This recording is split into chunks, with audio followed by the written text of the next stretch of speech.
On the night of September 16, 1967, Jeannie Seely marked a very important milestone in her music career by joining the world-famous Grand Ole Opry. Known as Miss Country Soul, she became the first, and to date, the only Pennsylvania native to become an Opry member.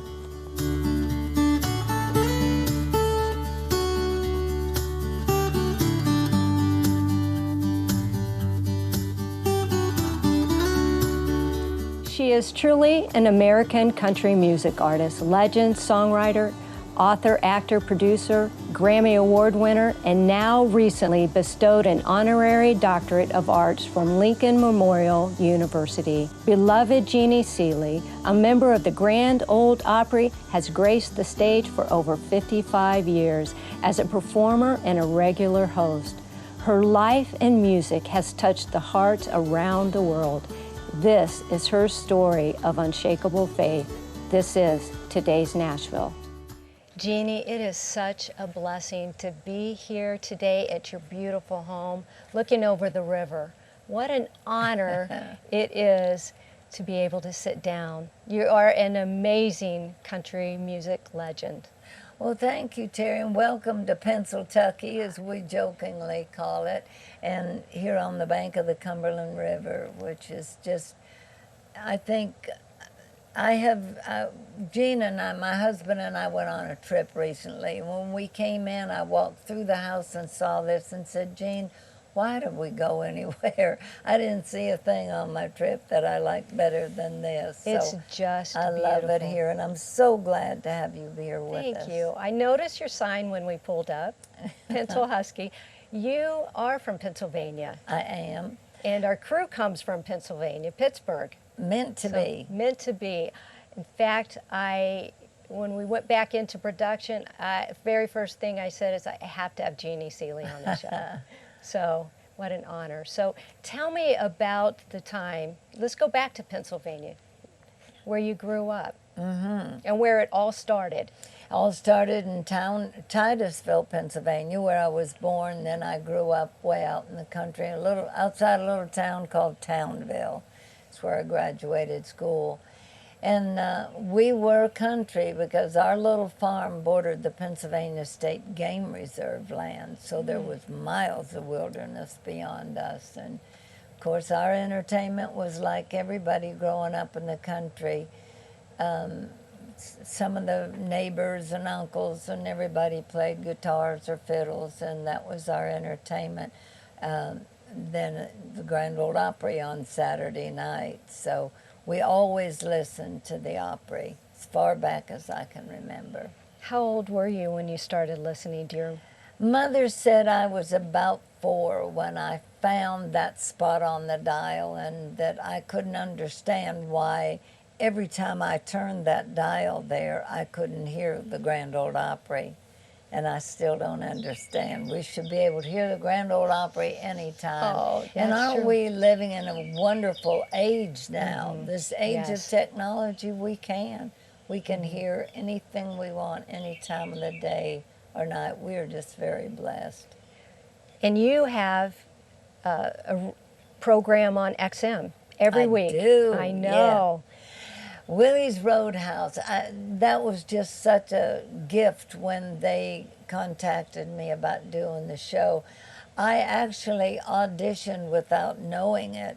They had asked me to roast Charlie Monk for a Music Health Alliance fundraiser.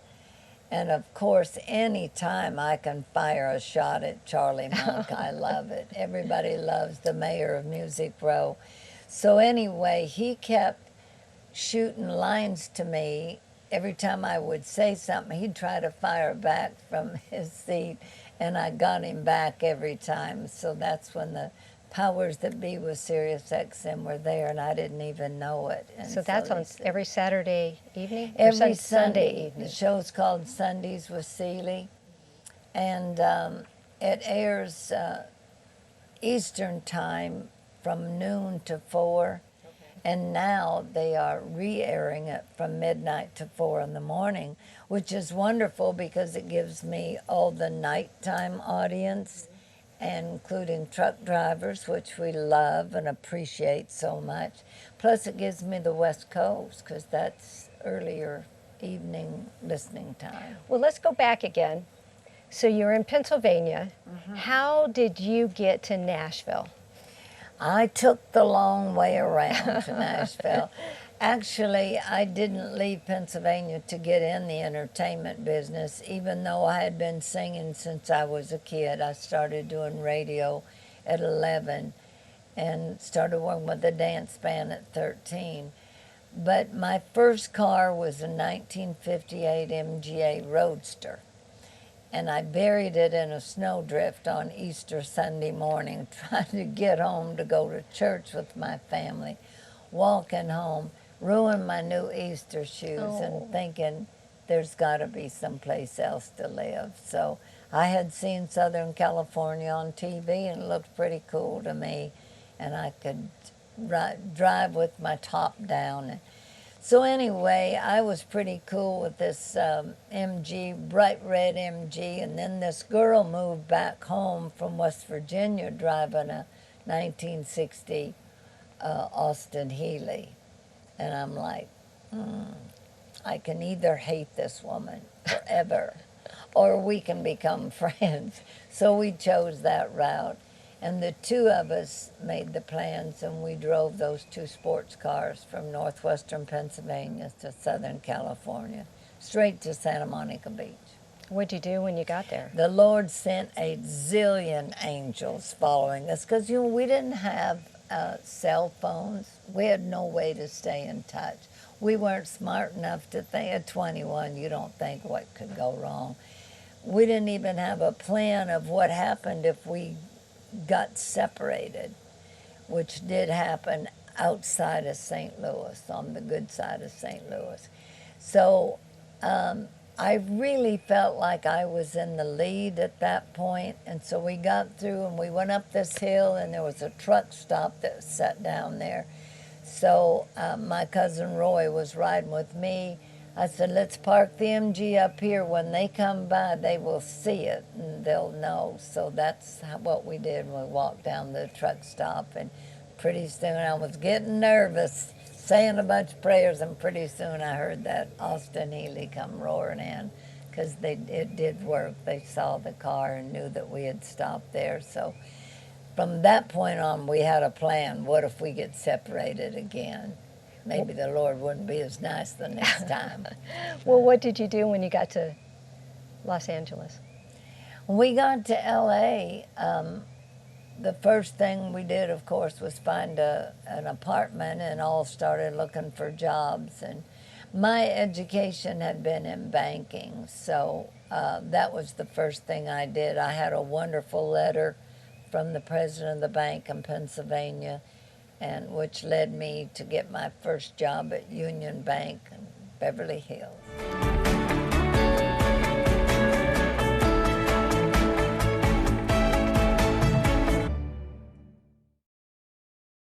Jeannie, you took the job at the bank, but it led you to Nashville. How in the world did that happen? Well, you know, growing up in Pennsylvania, they always said this is a great hobby, but you can't make a living doing this. And there I couldn't. There weren't opportunities. But I'm working at the bank in the daytime, and every night I'm going to one of these country music places. There were so many, and plus the coffee houses back then in the 60s. So you knew you wanted to be a country music artist. I knew that at 8 years old. Okay. I knew what I wanted to do, and I actually knew where I wanted to be, so it took a long way around. But anyway, I saw so many people doing it, and I thought, I want to make a record. How do you do that? Then one day, this message was sent to me. Looked at the newspaper, there was an ad for a secretary at Liberty Records. So I thought, what better way to learn how to make a record? So I quit the bank and went to work at Liberty Records for less than half of what I was making. But I got the education I was looking for. And I also started meeting people I could network with. And it's amazing when people know what your goals are and what you want, and they see you're sincere and willing to work for it. It's wonderful how many people will help you and open doors for you. How did you get to Nashville? Well, I saw that Dottie West was going to appear at the Palomino Club, and I have become a Dottie West fan still in Pennsylvania when she appeared on the Landmark Jamboree out of Cleveland. So I went to the show, and afterward I went up to meet her, and I told her about and she said, I don't even remember the last time I met anybody who remembered the Landmark Jamboree. An immediate friendship was bonded there. So Dottie encouraged me to move. Also, I landed a spot on a local television show out there, and a lot of artists from Nashville were coming out there to be on the show. Hank Cochran was one of them. Mm-hmm. And Hank was impressed with, he said, you're the first female artist that I've met that has the emotion of Patsy Cline, but you're not trying to sound like her. And that is a good thing. He said, I'd like to work with you, but I can't do, you got to come to Nashville if you're going to be serious. So that's when I started saving money, and I had that step into Nashville. Also, I was writing for Four Star Music in California, and their, quote, Girl Friday was leaving the Four Star office here, and they offered me the job. So that cinched it, knowing I had a way to make a living. Let's talk about your hits. Well, I've been very blessed. There's no question. Yeah, many. I read something about me recently that I knew it before, but it hadn't clicked, where I had had a #1 record as a solo artist, as a duet artist, and as a songwriter. And I thought, man, any one of those are just a gift, a blessing. So I've been very, very fortunate. I was very fortunate to get a song as strong as Don't Touch Me to start my career, and for that to become my signature song, because I couldn't imagine a song that was kind of gimmicky and that you'd have to live with it for 50-some years later. Who inspired you? I mean, what inspired you? Or was it a person, or did behind that song, Don't Touch Me? Well, actually, Fred Foster had told Hank and me that he would sign me and we'd go in and record if we found the right song. So we were listening to song after song, and it just didn't seem like the one. Hank started writing this. I was on the road with Porter Wagoner, and we were in Rochester, New York.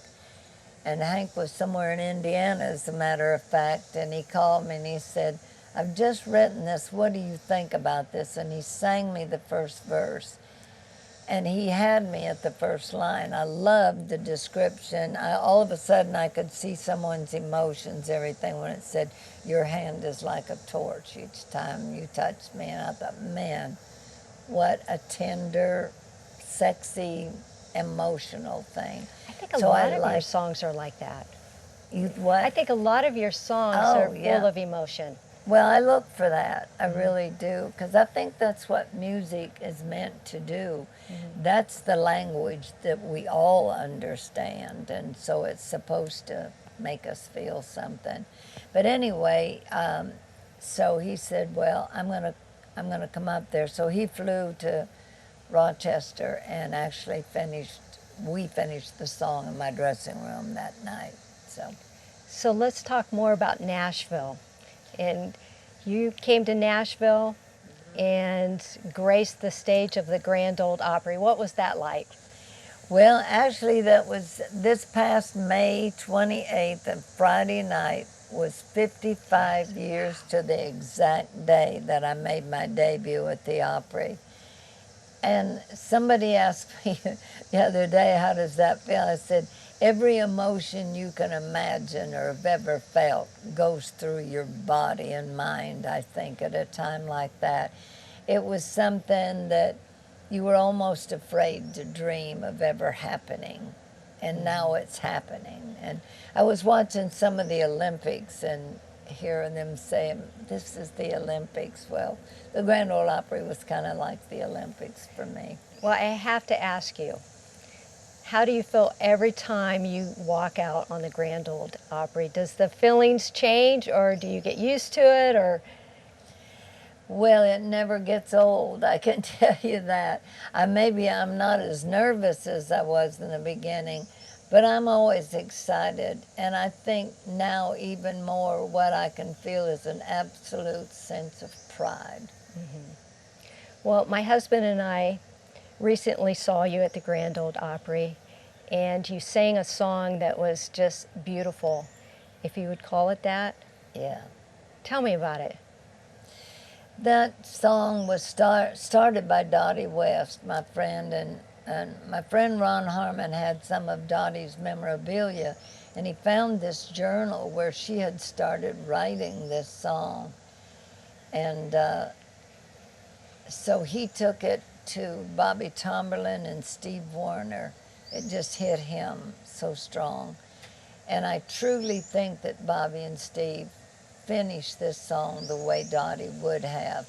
And you talk about a God thing, and the inside cover of that journal, it said Jeannie Seely, 824-7011, which was my old telephone number back years ago. So we took that, it was meant for me to have the song to record, and I'm so grateful. Well, share the meaning behind it. Well, you know, I think that was kind of like a mantra for Dottie West, because I heard her say it several times. There were a lot of ups and downs in Dottie's life, as there are in most of our lives, if we're honest. But you'd say, how you doing, Dottie? And she'd say, I just go on living, if you could call it that.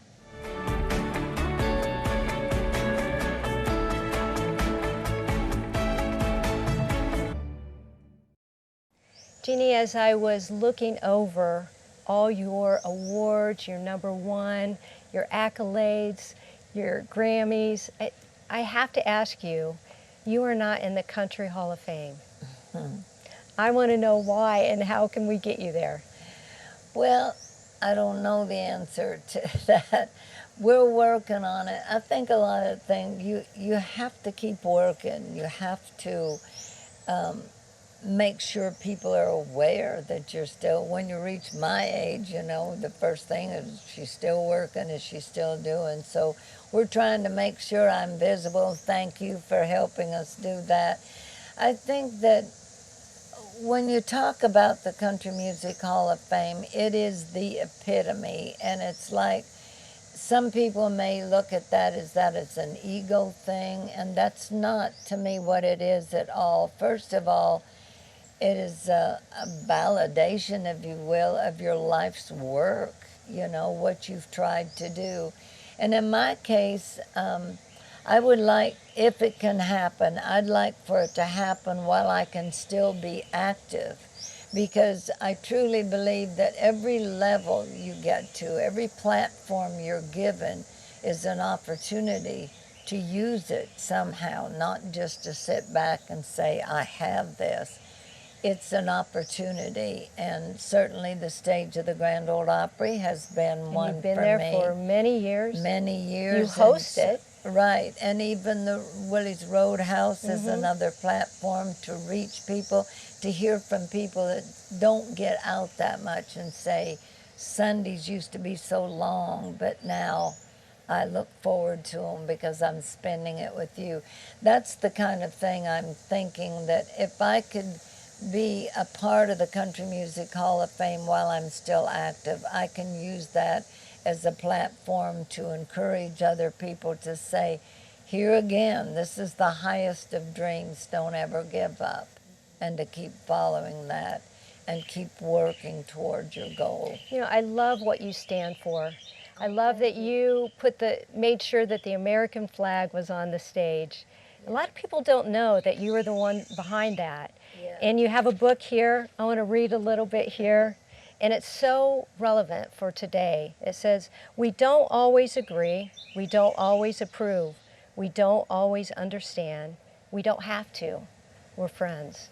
And that is so true. We just need That's to... what a true friend is, don't you think? You don't expect everybody to agree with you on everything, or to think we don't all like the same foods even. So, but we're friends. We don't have to. We don't have to always agree on everything. We just have to make sure we stay friends. And you know, God has taken you through some trials, some journeys. Yes, He has. This beautiful home was flooded. Mm-hmm. And tell me about that. Tell me about your faith and what God has done in restoring your home. And I think part of that flood was to remind me that never to take material things too seriously, never take yourself too seriously, and to keep a sense of humor, because boy, we sure had to. It was funny because right after the flood, I'm on the stage of the Opry, and I said, well, the first night, actually the flood happened on a Sunday night. Tuesday I was scheduled for the Opry, and of course the Grand Ole Opry House was flooded too, so they had the Opry down at town at the War Memorial. So I come in and they're looking at me and said, "What are you doing here? You just lost your home and everything 2 days ago." And I said, "Well, I was scheduled for the show, number one, and number two, it's not as though I could sit home and watch TV. It's all you lost gone." everything? So yeah, I mean, we had 3 foot of water up here. So anyway, it never occurred to me. So anyway, I told the audience, I said, I have realized through this how absolutely wonderful and kind people are. People has come up to me and say, "Jeannie, what do you need right now?" And I said, "Botox." FEMA doesn't pay for Botox, gang. Even flood insurance doesn't pay for Botox. oh, Jeannie, that's hilarious. Tell me some other one-liners that you have, because you get on that stage and you can make people laugh. And we need a laughter today, don't we? We have to laugh. We have to laugh. Well, my best friend Carolyn, that I tell so many of my stories about, some of them are true, some I made up, but she lived down the street, and of course she lost her home. And the first day I walked down there and I see all her family heirloom quilts and everything, and all this mud and everything. And I knew if I said the wrong thing, we would both lose it and start crying, and we didn't need to go there. So I looked around. She said, "What do you think?" And I said, "Truthfully, I thought you were a better housekeeper than this." Oh, Jeannie. So, Jeannie, tell me about what's next. You're working on some new music. Oh, yes, always going to be working on new music. Another thing that's happened for me recently, I've kind of got back into songwriting, and I'm glad of that, because for a while I just got away from that. I had a lot of personal situation I had to deal with, and taking care of business, and sometimes the creative gets put on the back burner while you take care of this is serious business here. So I'm glad to have that back. I was thrilled to write a #1 record for Rhonda Vincent recently in the bluegrass field. And that came about because the new style of writing here in town is set writer appointments, which I was intimidated to do, because I thought, how do you know if you can think of anything creative 2 months from now? But Bobby Tomberlin and Aaron Enderlin encouraged me. They said, "You've got to write with us. You can't be intimidated. We don't come up with anything. We go to lunch and forget it." So when I had the idea for Like I Could, I called them and said, "If you like it, let's go ahead and set that appointment." So that was a first too, and it came together so quick. And then I just was telling Rhonda the story, and she said, "Would you sing it to me?" So I did, and so she said, "I think that needs to go on my next session." Wow. So And you have the American Classic. an American Classic. And you're is the working new- with a new song with Done. Willie Nelson. Oh yeah, I got a duet coming out with Willie Nelson. Oh, that's going to be so Yes, exciting. We're all excited about that at Willie's Roadhouse. So it is a family affair. And that'll be out soon? It's a great song written by another air personality on Willie's Roadhouse, Dallas Wayne, wrote the song. So it's called "There's Not a Dry Eye in the House Since You've Been Gone." I can't wait to hear it. So excited. Jeannie, I am so honored. Thank you so much for sharing your life, your faith, and what God is doing in your life. You're blessing so many people when you walk on that stage. We just love you. Well, thank you. Thank you for considering me important enough to be a part of your project. It's wonderful. You're one of what my you're first doing. calls. So Thank you. my friend, is rain pouring down on your life and you just don't know what to do. You know, our Lord is in control. He's sovereign. Let Him reign on your white picket fence so that you can share your story of unshakable faith with others that will give Him honor and glory. This is today's Nashville. This is Faith. I'll see you next time.